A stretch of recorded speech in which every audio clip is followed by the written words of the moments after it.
eksposisi kitab Galatia. Dan hari ini kita akan bicara the life changing power of the gospel. Kuasa Injil yang mengubahkan hidup. Dan kita akan baca bersama-sama Galatia 1 ayat 11 sampai ayat 24. Ada beberapa ayat yang saya bahas minggu lalu. Kalau saudara minggu lalu banyak gak hadir karena mungkin saudara merayakan Imlek ya saudara ya. Make sure saudara menangkap dan mendengarkan khotbah itu secara online ya saudara ya. Nah kita akan baca, saya akan bacakan yang putih, saudara baca yang oranye, kita akan baca bergantian. Oke? Galatia 1 ayat 11. Sebab aku menegaskan kepadamu saudara-saudaraku bahwa Injil yang kuberitakan itu bukanlah Injil manusia. Karena aku bukan menerimanya dari manusia dan bukan manusia yang mengajarkannya kepadaku. Tapi aku menerimanya oleh pernyataan Yesus Kristus. Sebab kamu telah mendengar tentang hidupku dahulu dalam agama Yahudi. Tanpa batas aku menganiaya jemaat Allah dan berusaha membinasakannya. Ayat 14. Dan di dalam agama Yahudi aku jauh lebih maju dari banyak teman yang sebaya dengan aku di antara bangsaku. Sebagai orang yang sangat rajin memelihara adat istiadat nenek moyangku. Tetapi waktu Ia yang telah memilih aku sejak kandungan ibuku dan memanggil aku oleh kasih karunia-Nya. Ayat 16. Berkenan menyatakan anaknya di dalam aku supaya aku memberitakan dia di antara bangsa-bangsa bukan Yahudi. Maka sesaat pun aku tidak minta pertimbangan kepada manusia. Aku juga tidak pergi ke Yerusalem mendapatkan mereka yang telah menjadi rasul sebelum aku. Tetapi aku berangkat ke tanah Arab dan dari situ kembali lagi ke Damsyik. Ayat 18. Lalu 3 tahun kemudian aku pergi ke Yerusalem untuk mengunjungi Kefas. Dan aku menumpang 15 hari di rumahnya. Tetapi aku tidak melihat seorang pun dari rasul-rasul yang lain kecuali Yakobus, saudara Tuhan Yesus. Ayat 20. Di hadapan Allah aku tegaskan, apa yang kutuliskan kepadamu ini benar dan aku tidak berdusta. Ayat 21. Kemudian aku pergi ke daerah-daerah Syria dan Kilikia. Tetapi rupaku tetaplah tidak dikenal oleh jemaat-jemaat Kristus di Yudea. Mereka hanya mendengar bahwa Ia yang dahulu menganiaya mereka sekarang memberitakan iman yang pernah hendak dibinasakannya. Ayat 24. Dan mereka memuliakan Allah karena aku. Berbahagia orang yang mendengar firman Tuhan, memelihara dalam hatinya dan melakukan dalam hidupnya. Nah saudara, saya memberikan sedikit overview ya saudara secara cepat. Galatia adalah surat yang ditulis oleh Rasul Paulus kepada gereja-gereja di Galatia yang dia rintis beberapa tahun sebelumnya di wilayah Galatia. Tetapi sejak kunjungan terakhir Paulus, ada beberapa guru palsu datang dari Yerusalem. Inilah yang namanya Judaizer yang mencampurkan ajaran kekristenan dengan adat istiadat Yahudi. Dibilang bahwa kalau kamu percaya Kristus itu bagus tetapi itu gak cukup. Kamu percaya Injil, kamu punya iman itu bagus tetapi itu gak cukup. Kamu harus disunat, kamu harus melakukan ini, melakukan itu. Adat istiadat Yahudi dan hukum Taurat. Jadi mereka mengajarkan Injil yang berbeda. Injil tambahan. Mereka bukan hanya mengkhotbahkan sesuatu yang tidak benar ya. Nah ini yang belum dibahas ya selama ini. Tetapi guru-guru palsu itu juga menentang otoritas Rasul Paulus. Melemahkan Injil yang diajarkan Paulus. Paulus mendengar itu, dia melewati bagian salam yang biasanya dia bilang, aku mengucap syukur atas. Langsung dia masuk dalam teguran yang keras. Nah kita sudah membahasnya selama 3 minggu terakhir ini. Dan Paulus memperjelas bahwa tidak ada Injil lain. Nah, di dalam perikop yang baru kita baca ini, dia menjelaskan gimana dia dipanggil untuk memberitakan satu-satunya Injil yang benar ini. Nah, Paulus ingin membuktikan dari tulisannya bahwa kepada jemaat di Galatia bahwa ini adalah Injil asli dan kenapa mereka harus percaya sama Injil asli ini. Mengapa mereka harus percaya dan tidak percaya sama yang palsu. Nah, Paulus menunjukkan ada sisi objektif dan ada sisi subjektif dari Injil yang perlu kita highlight. Nah, mungkin saudara bingung, apa ya? Kenapa kok subjektif dan objektif ini penting? Nah, saudara begini, saya akan zoom out dulu, tidak akan bahas ayatnya, tapi saya ngomong tentang ini aja. Nah, biasanya kalau saudara pergi ke persekutuan doa atau ke gereja, orang bertobat. Kalau ada orang bertobat, memberi kesaksian, yang disoroti adalah kesaksian pengalaman hidupnya. Misalnya, dia dulu bekas preman, sekarang bertobat terima Yesus.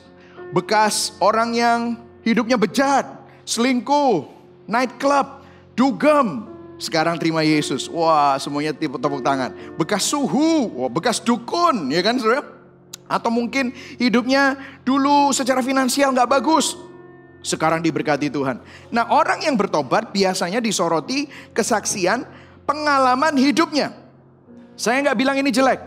Ini adalah sesuatu yang bagus, tidak ada yang salah. Namun, dengarkan saya saudara, penting sekali. Kesaksian dan pengalaman hidup tidak cukup untuk kita dapat bertumbuh dan memiliki fondasi iman yang teguh. Gak cukup saudara. Kenapa? Karena ini bahaya. Sangat menyedihkan menurut saya kalau misalnya banyak kadang-kadang bahkan kalau ada gereja yang atau misalnya ada sebuah kebaktian yang memanggil artis, memanggil bekas dukun, memanggil orang-orang yang spektakuler kesaksiannya, tapi firman Tuhannya cuma 10 menit atau 15 menit, tapi kesaksiannya 45 menit atau 50 menit. Sehingga yang ditonjolkan adalah kesaksian pengalaman hidupnya, tetapi firmannya sangat sedikit. Nah ini bahaya. Kenapa saudara? Karena begini. Ini sangat rentan dengan serangan relativisme atau postmodernisme. Makanya sekarang saudara, anak-anak muda banyak sekali yang sudah gak mau dengerin kesaksian. Kenapa? Kalau saudara dengarkan kesaksian, dia bisa bilang begini. Loh ya itu untuk Pak Michael memang luar biasa lah mengalami perubahan hidup yang luar biasa. Tapi aku gak merasa kok seperti itu. Aku ke gereja berkali-kali gak ngerasa apa-apa. Ada bahkan orang-orang yang bilang sama saya, waktu mereka di Gibeon gitu ya, mereka merasa guilty, bukan di Gibeonnya maksudnya, mereka merasa guilty di tempat-tempat yang lama. Dia bilang begini, saya itu bingung Pak, kalau saya dengar kesaksian demi kesaksian tuh, terus orang ngomong, Tuhan tuh ngomong sama saya. Lah saya seumur itu ya, gak pernah dengar Tuhan ngomong, itu ya apa ya Pak? Tuhan ngomong, kok aku gak pernah denger ya? Aku ini dosa atau gimana Tuhan ngomong? Karena Tuhan ngomong itu sangat subjektif. Nah dengarkan, pengalaman berdasarkan pengalaman. Lah bagaimana dengan orang yang tidak mengalami? Bagaimana dengan orang yang tidak bisa berbahasa roh? Ada orang yang bilang, saya itu merasa guilty, kenapa? Kok saya gak bisa berbahasa roh? Apa saya ini dikutuk atau gimana sih pastor gitu? Sehingga orang-orang ini bilang, ya itu untuk kamu. Sehingga akhirnya relativisme itu bilang begini.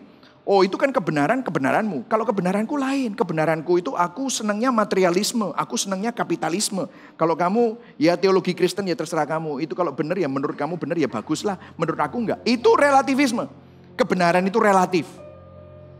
Sehingga subjektif itu ya pengalaman, kesaksian seseorang. Itu subjektif. Enggak cukup. Makanya kita butuh objektivitas. Saya kasih contoh, mungkin saudara bingung. Ini pagi-pagi, ngomong abot-abot, objektif, subjektif gitu ya. Saya kasih contoh ya saudara ya. Saya kasih contoh. Subjektif. Menurut saya, kopi terenak di Surabaya, itu adalah kopi yang dibuat oleh istri saya. Wah, lihat saudara, latte artnya aja keren ya saudara ya. Nah ini istri saya yang buat ya, oke saudara ya. Punya mesin kopinya super. Oh, binnya juga enak. Waduh, kadang-kadang saya sedih. Kalau misalnya sudah pergi jauh-jauh kemana, minum kopi, sudah bayar mahal, kopinya berapa puluh ribu, saya minum. Alah, enakan omaku gitu saudara. Enakan buatan istriku gitu ya. Nah, tetapi mungkin saudara bilang, itu kan menurut Pastor Michael. Sini tak coba misalnya saudara coba, terus opong ini kok katanya enak, sak Surabaya gitu ya. Menurut saudara gitu ya saudara. Tetapi menurut saya, ini yang paling enak. Nah ini subjektif. Kenapa? Menurut saya. Nah, menurut KBB ya, Kamus Bahasa Indonesia dengan Baik itu bilang begini. Apa sih objektif? Objektif artinya sikap jujur tidak dipengaruhi pendapat dan pertimbangan pribadi atau golongan dalam mengambil keputusan dan tindakan berdasarkan fakta dan tidak dipengaruhi selera, perasaan dan pendapat pribadi. Nah, kalau saya bilang ini adalah kopi yang terenak di Surabaya, itu sangat subjektif. Nah, objektif itu gimana? Saya kalau undang saudara, mungkin ada di jemaat di sini yang ahli kopi, itu saya bilang, Pak Senin datang ke rumah saya. Saya undang, ya, saya minta bikinkan kopi. Nanti jam 3 sore. Oke, siap.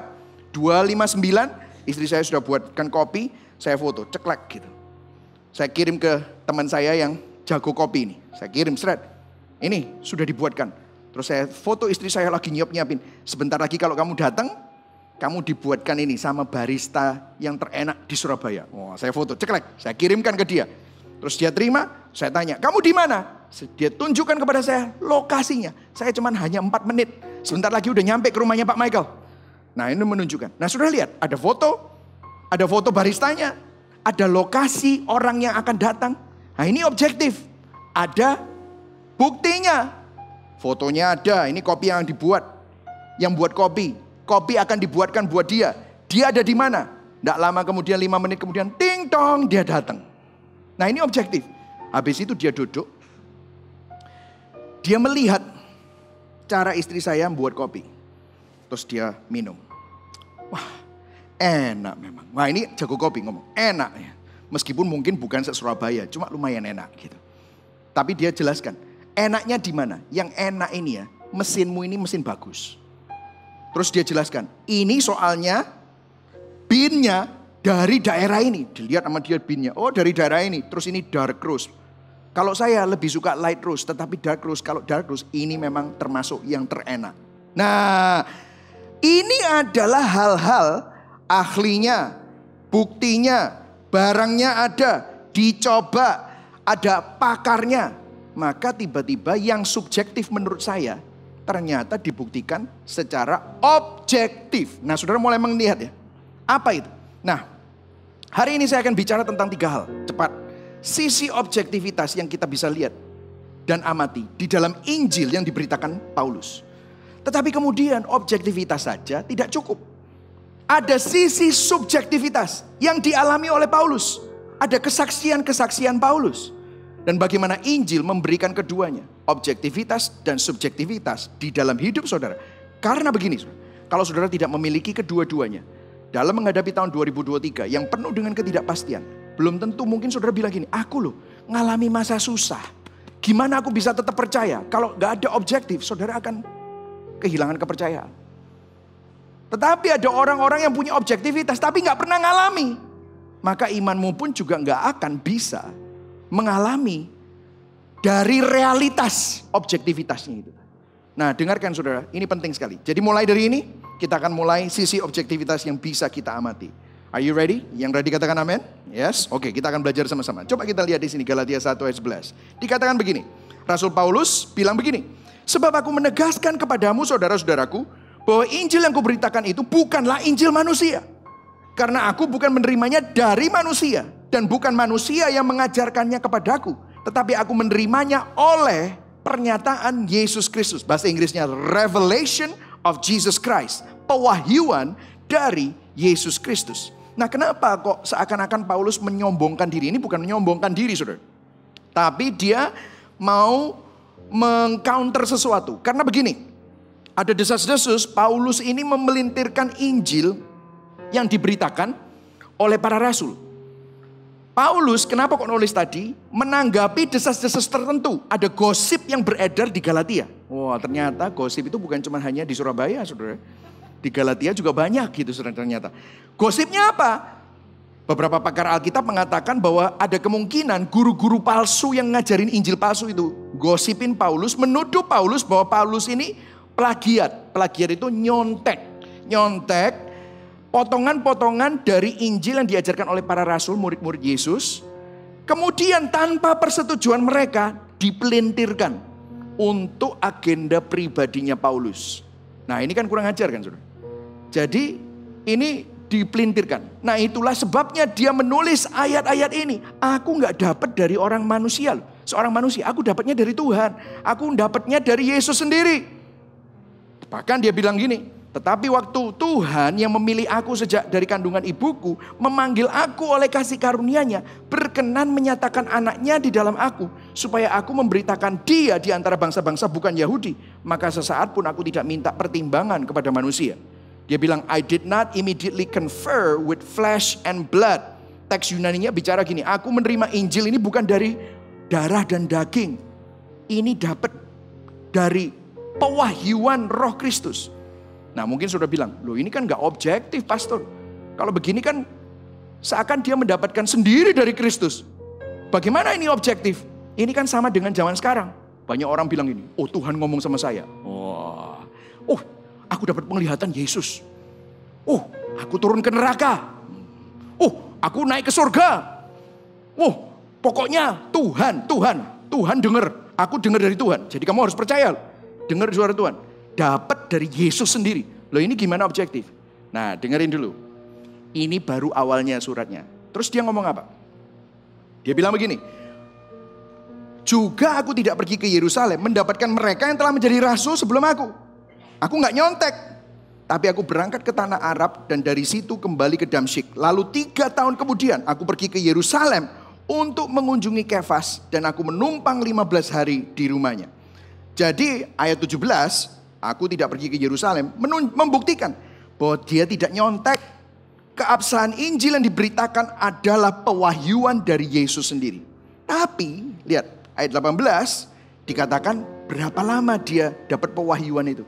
3 tahun.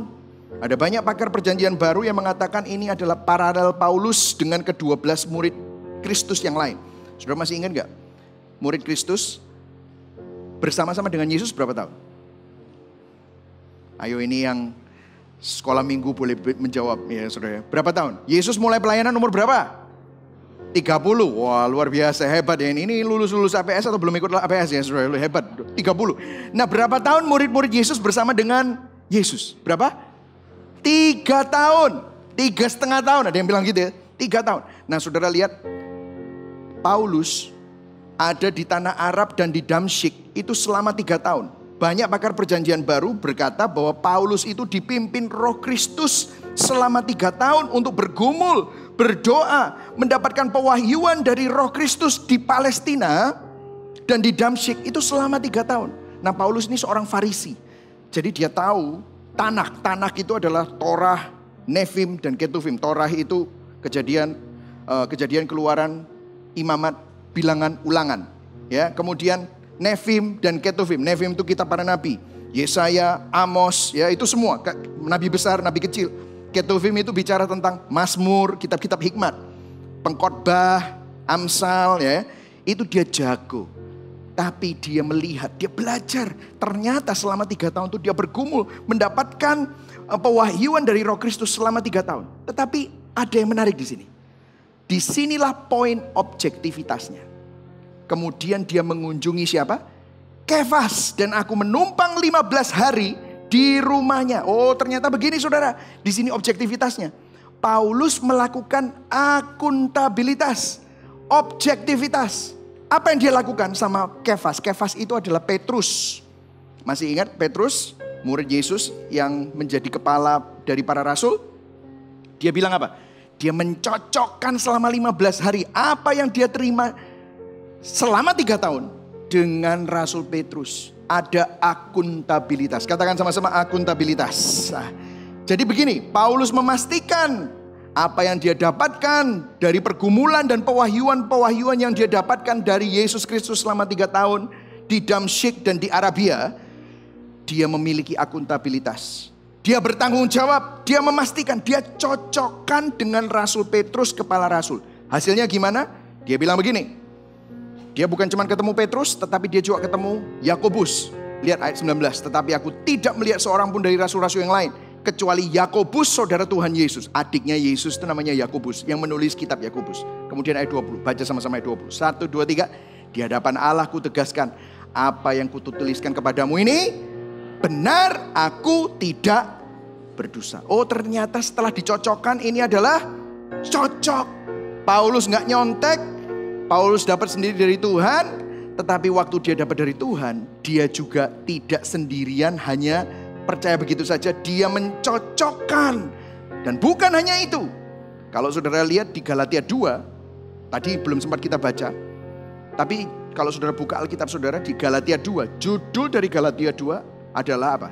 Ayo kita baca yang kuning itu. Paulus diakui oleh para rasul. Jadi Paulus bukan cuma hanya khotbah di depan Petrus atau mencocokkan ajarannya dengan Petrus. Tetapi di Galatia 2 dia bilang gini. Kemudian setelah lewat 14 tahun. Jadi setelah 3 tahun di Arabia, 14 tahun kemudian. Jadi persiapannya Paulus untuk memberitakan Injil itu 17 tahun. Jadi dengarkan ya saudara ya. Saya mau ngomong untuk para hamba Tuhan yang gak sekolah Alkitab. Saudara, orang mau Paulus nih, Farisi, hafal perjanjian lama, sekolah Alkitab, 17 tahun, mencocokkan pengajarannya dengan rasul-rasul. Terus kemudian dia bilang ini, aku pergi pula ke Yerusalem dengan Barnabas dan Titus pun kubawa. Ayat 2, Aku pergi berdasarkan suatu pernyataan. Dan kepada mereka ku bentangkan Injil yang kuberitakan di antara bangsa-bangsa yang bukan Yahudi. Dalam percakapan tersendiri kepada mereka yang terpandang. Siapa itu? Para rasul yang lain. Supaya jangan dengan percuma aku berusaha atau telah berusaha. Jadi dia bilang, aku gak mau apa yang aku khotbahkan ini salah. Makanya aku khotbah di depannya rasul-rasul dan rasul-rasul mengakui ini betul. Karena apa? Rasul-rasul itu adalah saksi mata. Rasul-rasul melihat, mendengar, mengecap, meraba, menulis. Semuanya saksi-saksi mata. Jadi bukan hanya ada akuntabilitas. Paulus cerita sama Kefas, tetapi Injil yang diberitakan Paulus sangat selaras dengan Injil yang diajarkan oleh para rasul. Gini loh ya saudara, Paulus loh ini orang hebat. Orang jago Alkitab, Paulus sudah ahli Farisi, dapat sendiri dari Tuhan Yesus. Ini masih bekerja dalam kesatuan, mencocokkan dan memastikan bahwa pesannya ini benar. Butuh komunitas. Ini apa yang kita bisa pelajari? Saudara gak bisa jadi orang Kristen sendirian. Saudara butuh sebuah komunitas. Setelah dengar khotbah, saudara gak bisa mencerna khotbah sendirian. Saudara butuh mendiskusikannya dengan istrimu, suamimu. Suami istri setelah mendiskusikannya nggak bisa. Kita cuman hanya ya bagus ya, dapat ini ya, dapat itu ya, kamu bertobat apa? Ya. Habis itu makanya kita itu selalu mendorong jemaat untuk apa? Menjadi bagian dari komunitas. Kenapa? Rasul-rasul itu nggak ada yang pelayanan sendiri. Rasul-rasul itu belajar sesuatu, dia cocokkan dengan yang lain. Dia diskusi dengan yang lain. Mengapa penting? Karena dia tidak bisa melakukannya sendirian. Berapa banyak dari kita pikir kita hidup dalam menjalani iman ini sendirian. Saya mau minta supaya kita bertobat. Supaya kita sadar, kita gak bisa kok hidup sendirian. Saya masih tergabung sama sebuah care group. Saya setiap minggu masih kumpul dengan pastoral. Semua yang saya khotbahkan, semua yang kita khotbahkan, semua yang khotbah di sini nih, mendiskusikannya bersama-sama. Supaya apa? Sehat. Ajarannya sehat. Mengapa penting untuk para rasul menuliskan ini sebagai bukti bahwa Injil mereka adalah Injil yang dapat dipercaya, Injil yang objektif, dapat dibuktikan. Kenapa? Karena para rasul dan Paulus adalah saksi mata. Yesus juga ada di depan mereka. Yesus menampakkan diri kepada 500 orang waktu naik ke surga. Ada saksi mata. Yesus menghabiskan 10 hari untuk menampakkan diri kepada ratusan saksi mata. Dia bangkit termasuk para rasul. Makanya rasul-rasul ini saksi mata. Kalau saudara pernah perhatikan ya, ada tulisan-tulisan seperti Rufus, Alexander, nama-nama itu ditulis. Kan kita gak kenal sama mereka. Ngapain kok pakai ditulis-tulis Rufus, anaknya ini. Kenapa sih? Itu adalah catatan kaki. Zaman dulu gak ada perpustakaan. Jadi yang mereka butuhkan adalah saksi mata. Jadi waktu mereka baca, loh Rufus ikulah anak iku. Oh iku Rufus. Rufus, kene. Iki ditulis, iki bapakmu. Iya bro. Oh ngono ta. Ceritanya apa? Rufus cerita. Oh ternyata ini saksi mata. Jadi itu loh ceritanya. Dicocokkan. Nah ini menunjukkan apa? Ada objektivitas. Ada buktinya. Di Kisah Para Rasul 9, Yesus menampakkan diri kepada Paulus yang namanya Saulus. Jadi jangan gini ya, Saulus sama Paulus itu bukan gini ya. Dulu sebelum bertobat namanya Paulus itu Saulus. Habis bertobat namanya Paulus, dirubah Tuhan. Bukan saudara. Saulus itu nama Yahudi, Paulus nama Romawi. Jadi jangan itu kesalahan banyak orang ya. Saulus itu adalah panggilan Yahudi. Paulus karena dia adalah warga negara Romawi namanya Paulus gitu saudara. Ya kan seperti ada yang namanya Apeng, Aliang gitu, terus udah gitu habis itu jadi nama Indonesia. Ya begitu saudara ya. Ya ini seperti itu, Saulus sama Paulus. Nah waktu dalam perjalanan ke Damsyik, ketemu sama Yesus sendiri. Saulus, Saulus, mengapa engkau menganiaya aku?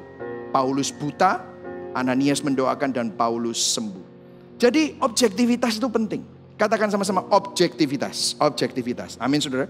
Jadi dibuktikan. Yesus pun memberikan contoh. Masih ingat? Waktu Yesus dicobai di padang gurun. Dicobai kalau kamu anak Allah. Lapar toh? Ayo rubah batu jadi roti. Apa yang Yesus katakan? Untuk melawan semua ideologi dan godaan-godaan ini. Dia bilang apa? Ada tertulis. Lihat, ajaran Yesus pun dicocokkan. Ada tertulis. 3 kali dia ngomong begitu. Ada tertulis, ada tertulis, ada tertulis. Bahkan waktu dia ngomong sama orang-orang Yahudi, orang-orang Farisi, dia bilangin, dan Alkitab itu sendiri memberi kesaksian tentang aku. Alkitab bicara tentang kitab suci. Waktu itu belum ada Matius, Markus, Lukas, Yohanes. Belum. Tetapi adanya perjanjian lama. Dia bilang, semua perjanjian lama itu ngomong tentang aku. Di perjalanan dengan 2 orang murid Emmaus. Masih ingat 2 orang murid Emmaus yang saat itu kecewa karena Yesus mati di atas kayu salib. Yesus sudah bangkit, menampakkan diri kepada mereka. Mereka gak bisa lihat. Kenapa? Saking kecewanya. Kemudian apa yang terjadi? Dikatakan bahwa lalu ia, baca sama-sama ya, Lukas 24 ayat 27. Kita sama-sama baca. 1, 2, 3. Lalu ia, Yesus menjelaskan kepada mereka apa yang tertulis tentang siapa? Dia dalam seluruh kitab suci. Mulai dari kitab-kitab Musa dan kitab para nabi. Apa artinya? Semua Alkitab itu bicara tentang siapa? Yesus. Cocok, koheren. Kalau saudara belum mengikuti khotbah berseri Miracle of the Bible, saya anjurkan untuk saudara bisa ikut itu. Kalau saudara belum ikut APS, saya anjurkan untuk ikut APS. Kenapa? Ini dibicarakan. Old Testament is New Testament concealed. New Testament is Old Testament revealed. Saya terjemahkan, perjanjian lama adalah perjanjian baru yang belum terungkapkan. Perjanjian baru adalah perjanjian lama yang sudah disingkapkan dan semua itu selaras. Ada suatu koherensi, semuanya itu nyambung. Ada objektivitas. Yang setuju katakan amin. Amin saudara. Kalau saudara lihat Alkitab, 66 kitab. Yang nulis berapa orang? 40 penulis. Saudara tahu backgroundnya penulisnya?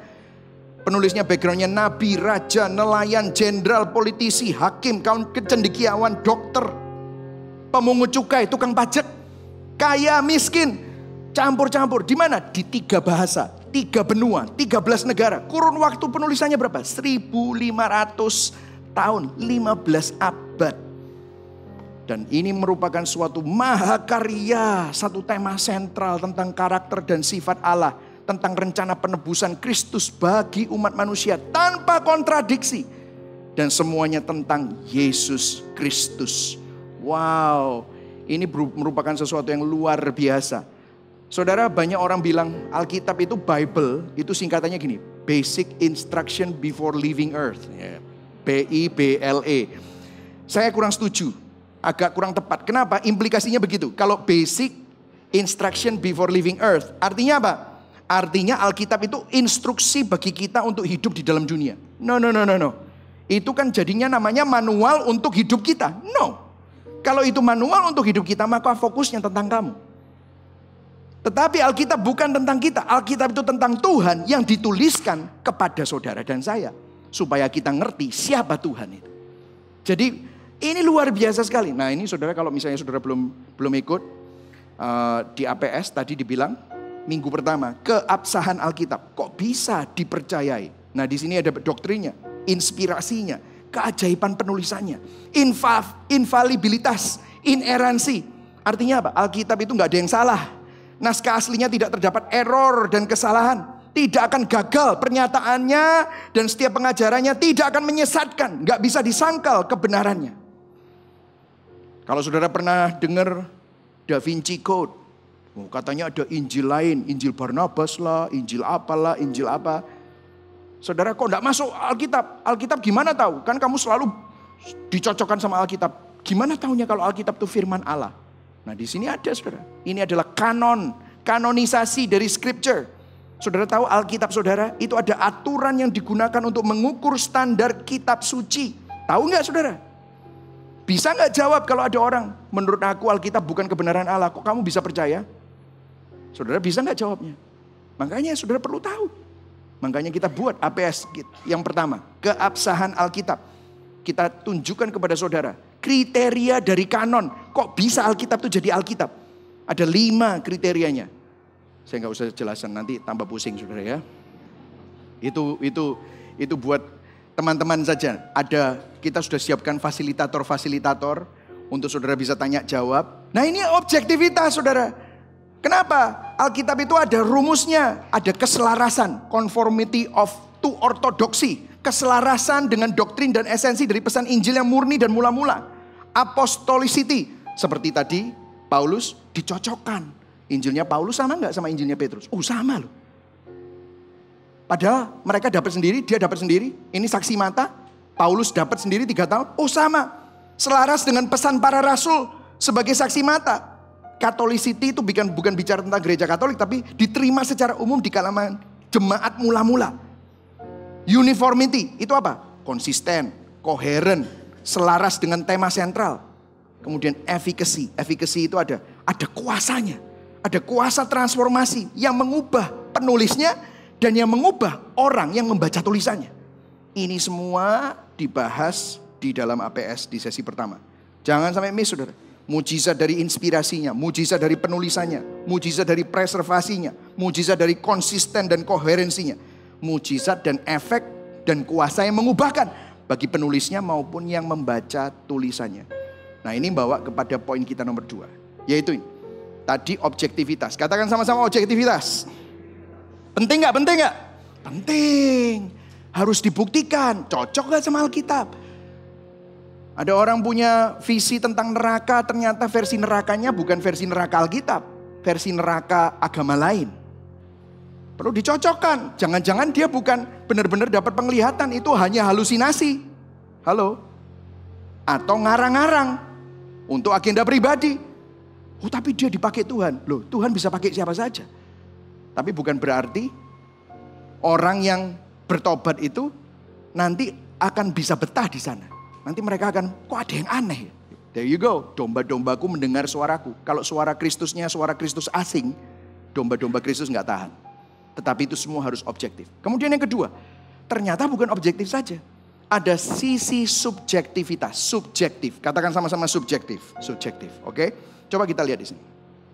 Kalau kita lihat Galatia 1 tadi, ayat 13 dan ayat 23, sangat bertolak belakang. Dia bilang gini, sebab kamu telah mendengar tentang hidupku dahulu dalam agama Yahudi.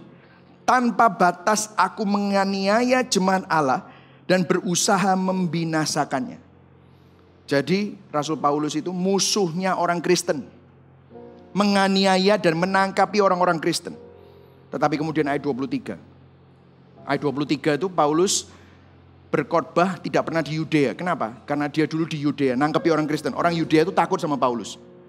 Makanya dia di luar orang-orang Yahudi. Kemudian ayat 23, orang Yudea mereka hanya mendengar bahwa, ayo baca yang biru sama-sama, 1, 2, 3.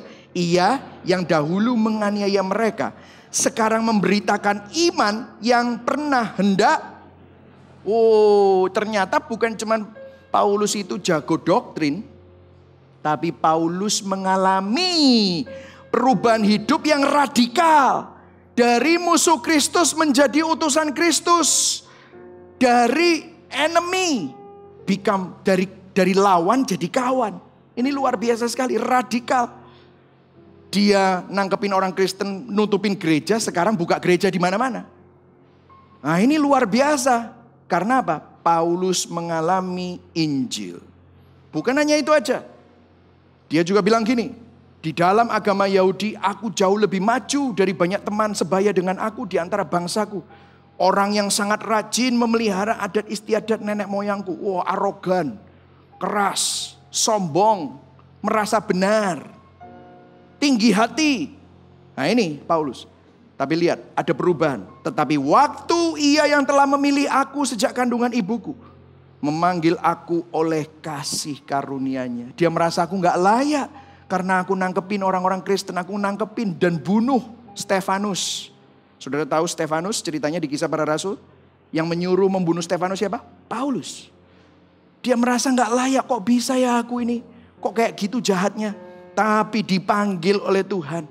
Aku nerima kasih karunia. Dia berkenan menyatakan anaknya di dalam aku supaya aku memberitakan dia di antara bangsa-bangsa yang bukan Yahudi.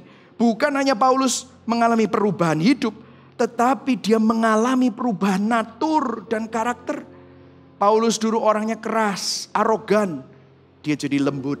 dia jadi rendah hati. Nah, kita bisa melihat bahwa Paulus benar-benar dijamah hidupnya. Bahkan dikatakan di 1 Timotius 1 ayat 15 dia bilang, aku orang paling berdosa, aku orang paling gak layak. I'm a chief of sinner. Dia gak merasa hebat. Semua yang dilakukan Paulus bukan untuk membuat dirinya ternama. Bukan untuk membuat dirinya terkenal. Tetapi semua dilakukan untuk kepentingan Injil. Dan lihat efeknya, Efeknya luar biasa. Ayat 24. Baca sama-sama, 1, 2, 3. Dan, ayo sama-sama 1, 2, 3. Dan mereka memuliakan Allah karena efeknya luar biasa. Lihat. Dikatakan bahwa hidup Paulus menuntun orang untuk memuliakan Tuhan. Perubahan hidup Paulus menuntun orang untuk melihat keagungan Tuhan, kemuliaan Tuhan, melihat kuasa Tuhan. Paulus enggak, lihat aku, aku hebat ya. No. Kadang-kadang ya kalau kita itu sedih ya, kalau dengerin kesaksian banyak orang. Kesaksian banyak orang itu bukan memuliakan Tuhan. Iya sih, Tuhan dimuliakan akhirnya, tetapi kemuliaan bagi rata kan gitu saudara ya. Ya aku juga dapat lah, ya kan. Soalnya kan aku berdoa, aku berpuasa karena aku bertobat kan gitu saudara. Terus semuanya tepukin tangan, ya tepukin tangan bukan Tuhan aja, tetapi ya Tuhan luar biasa, tetapi kesaksiannya hebat, ciami bang, wah luar biasa kau, luar biasa. Sehingga apa yang terjadi, orang itu dituntun untuk memuliakan pembicaranya, kultus individu. Minggu lalu saya ngomong begini, banyak, saya sedih, kadang-kadang ada orang yang tanya, kemarin malam, ada yang tanya lagi, Pak besok khotbah gak Pak? Gak ngerungokno ini minggu lalu. Nggak denger ya minggu lalu? Iya Pak, Sinja loh ya toh. Kenapa kok saya tanya gitu? Saya nggak bilang rahasia. Minggu lalu saya bilang kan, ada yang bilang, siapa yang khotbah? Rahasia gitu, saya bilang begitu. Kenapa kok nanya? Iya Pak, kalau Bapak khotbah, saya datang. Loh, kurang ajar tuh. Saya bilang, sengaja kita tuh nggak ada foto. Hari ini Michael Christian khotbah gitu, nggak ada fotonya, nggak ada kan? Semua, siapapun khotbah, tidak ada fotonya. Mau Pak Yakub Tri yang khotbah, Pak WP yang khotbah, internal pastor kita, Pastor Dave, Pastor Nat, tidak ada kan fotonya, tidak ada. Kenapa? Adanya judul. Kenapa? Karena yang jadi fokus bukan pembicaranya. Yang jadi fokus Injilnya. Supaya kalau misalnya Injilnya bagus atau apa itu menjadi berkat, yang menjadi fokus dan menerima kemuliaan bukan pembicaranya. Kalau saudara bilang, iya kalau Pak Michael khotbah itu ya, waduh sepertinya gimana. Terus lihat aja kehadirannya itu loh lebih banyak daripada orang-orang lain. Saudara pikir saya tersanjung? Justru itu harus dilawan. Kenapa? Karena itu tidak sesuai firman. Paulus loh, saudara tahu, saudara bilang, loh Paulus kan hebat khotbahnya. Saudara tahu, Paulus itu kalau khotbah, bosen. Kenapa saya tahu? Karena ada orang yang tidur waktu dia khotbah sampai jatuh dari lantai 2 mati, saudara. Bayangkan, saudara. Berarti boseninya setengah mati, saudara. Sampai ada yang tidur, jatuh, mati, saudara. Bayangkan, saudara. Itu coba baca. Kalau nulis kelihatannya hebat ya. Kalau ngomong, katanya itu orangnya ya. Kalau saudara baca banyak komentari, orangnya pendek, tidak berkarisma, botak. Gak cocok dengan yang sekarang. Yang sekarang harus berkarisma, harus begini, harus begitu. Saudara, hidup Paulus menuntun orang untuk memuliakan Tuhan, bukan memuliakan dirinya sendiri atau membuat dirinya terkenal. Itu kultus individu. Kita harus lawan itu. Saya gak mau diperlakukan spesial gara-gara saya gembala sidangnya. No, gak ada parkir khusus Michael Christian, gak ada di sini. Gak ada orang yang bawakan tas saya, gak ada. Kalau ada orang yang mau bawakan saya, gak usah. Saya bawa sendiri. Ada orang, saya boleh dapat jaketnya pastor. Supaya dapat urapan ganda. Itu enggak ada, saudara. Jadi hidup Paulus disesuaikan bukan untuk keperluan dirinya. Tetapi dia menuntun orang untuk memuliakan Tuhan. Keagungan Kristus, kemuliaan serta kuasa Kristus. Tanda Injil yang benar, itu Injilnya selalu memuliakan Kristus. Tandanya kalau agama memuliakan manusianya.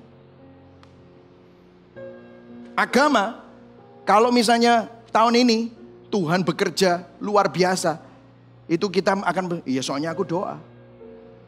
Soalnya aku ikut puasa Daniel. Soalnya aku persembahan buah sulung. Ya ini bahaya. Nah, ini masuk ke masuk ke poin yang ketiga. Bagaimana Injil memberikan keduanya, objektivitas dan subjektivitas. Yang kognitif juga afektif, mengubah, dialami. John Calvin, dia bilang begini. Doctrine without zeal is either like a sword in the hand of a madman. Doktrin tanpa semangat atau pengalaman adalah seperti pedang di tangan orang gila. Tetap dingin, tidak berguna, hanya untuk menjadi pembualan sombong yang jahat dan sia-sia. Saudara, kita butuh objektivitas. Belajar doktrin penting gak? Penting. Minggu pertama kita belajar, doktrin penting. Objektivitas itu adalah doktrin dan pengetahuan. Tetapi tanpa subjektivitas, tanpa pengalaman, akan hanya jadi teori kosong. Pengetahuan yang menyombongkan diri. Rasul Paulus pernah ngomong di 1 Korintus 8 ayat 1b sampai ayat yang ketiga. Ayo baca sama-sama ya. 1, 2, 3. Kita tahu bahwa kita semua mempunyai pengetahuan itu membuat kamu sombong. Tetapi kasih membuat kamu menolong orang lain semakin. Ayat 2. Seorang yang berpikir bahwa ia tahu sesuatu sebenarnya ia belum tahu yang sebenarnya diketahui. Ayat 3. Tetapi orang yang mengasihi Allah dikenal oleh Allah. Paulus gak bilang pengetahuan gak penting. Tetapi kalau pengetahuan tok tanpa pengalaman, tanpa kamu mengalami Injil, kamu jadi sombong. Akhirnya kamu jadi Farisi gospel, Farisi doktrin. Anda arogan, sombong. Tetapi lihat, kita butuh subjektivitas, kita butuh pengalaman. Tetapi pengalaman subjektivitas tanpa objektivitas, tanpa doktrin dan pengetahuan, hanya akan menjadi sensasi yang dimabuk oleh emosi. Akhirnya bisa menyimpang, akhirnya bisa sesat, akhirnya tidak punya basisnya. Semuanya berdasarkan subjektivitas. Saudara, banyak sekali orang-orang yang hidup dalam subjektivitas, pengalaman. Anak-anaknya tidak senang, tidak mau ada hubungannya sama orang tuanya. Aku tidak mau, itu kan agamanya papa mamaku, tidak usah.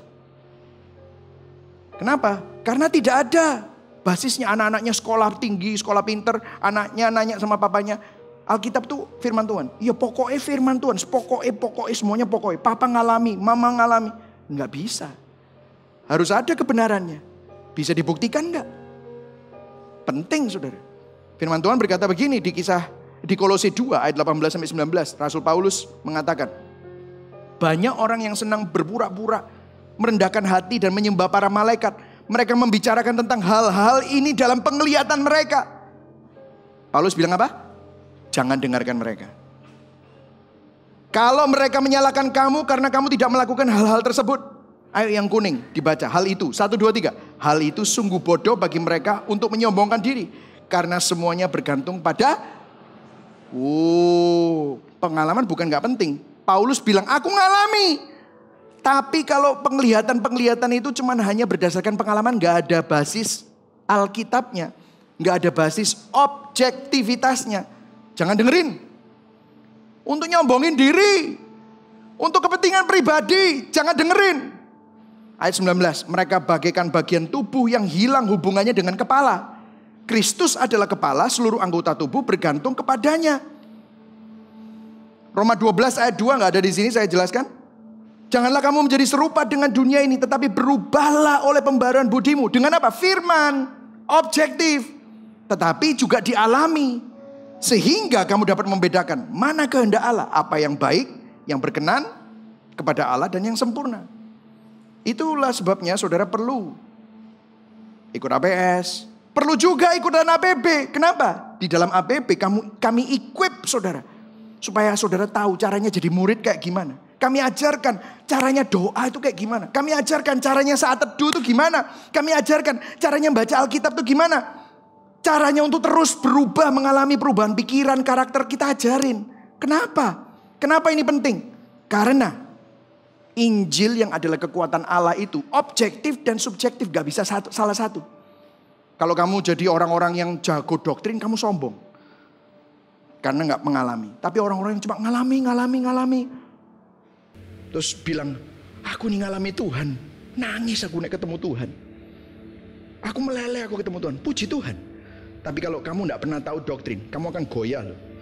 Gimana kalau tahun 2023 ini banyak masalah, kamu nggak ngalami yang bikin kamu nangis itu. Kamu bisa kecewa sama Tuhan. Kamu nggak ngalami mujizat yang kamu nanti-nantikan, kamu bisa kecewa sama Tuhan. Tapi yang megang-megang janji Tuhan, yang tahu doktrin, tapi nggak pernah ngalami, kering hidupmu. Kamu tahu tok kesaksian orang lain, tapi kamu sendiri tidak pernah mengalaminya. Injil adalah kekuatan Allah, itu objektif dan subjektif. Injil mengandung kebenaran doktrinal yang gak berubah. Namun pada saat yang sama, orang yang mengalami Injil pasti diubahkan hidupnya. Yang setuju katakan amin. Gak mungkin gak, pasti berubah. Kita pasti punya buah roh. Dulu arogan, sekarang saudara sadar segala sesuatu itu karena Tuhan. Kalau di dalam bisnis saudara diberkati, saudara akan bilang, ini semua anugerah Tuhan. Bukan karena kita hebat. Kok bisa ya di tengah-tengah resesi, Tuhan berkati. Kalau saudara bisa masuk ke dalam perguruan tinggi yang susah sekali, aduh Tuhan buka jalan. Beda saudara, beda. Cara pandangnya, saudara, hidupmu berubah.